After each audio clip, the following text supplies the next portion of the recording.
Bismillah ve salatu ve selamu ala Resulillah. Hinek gotinin İmam Ali radiyallahu anh. Qencî kirin ve şartına amelin xêr, sabır ve şartına musibeta ji xezineya buhiştê ye. Ji dijwariya dert, xem û keseran sabır bike. Êdawiya wan jî were.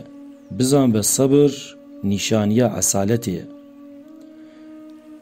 İbadetê herî meqbûl bênfirehî, bêdengî û hêvîbûna xilasiyê ye.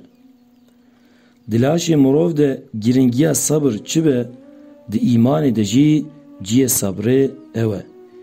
Yê sabra wî tune be, îmana wî jî tune. Yê sexî li vê dinyayê mezinên xelqê ye. Yê ku xwe diparêzin û ji Xwedê tirsin jî efendiyê axîretê ne. Gelî mirovan xweş hezkirina dinyayê biparêzin. Lewra hubba dinê serê her xirabiyê, deriyê her belayê, hevalê her fitneyê û sedema her musîbetê ye. Yê ku cennetê bixwaze bila şehwet û daxwazên nefsê xwe dûr bike. Wextê we ji ciwantiya xwe tiştek fêm nekir, bizanbin ku karê wê li vê dinyayê qediya ye. Sabır nifteya armanca ye. Dawiya berxwedanê serkeftin e. Ji her xwestekek re wextek heye.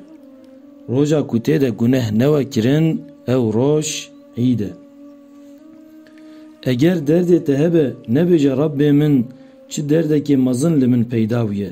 Li derdê xwe birêne û bibêje derdê min çixas mezin be jî qudreta Rabbê min ji her tiştî mezintir e.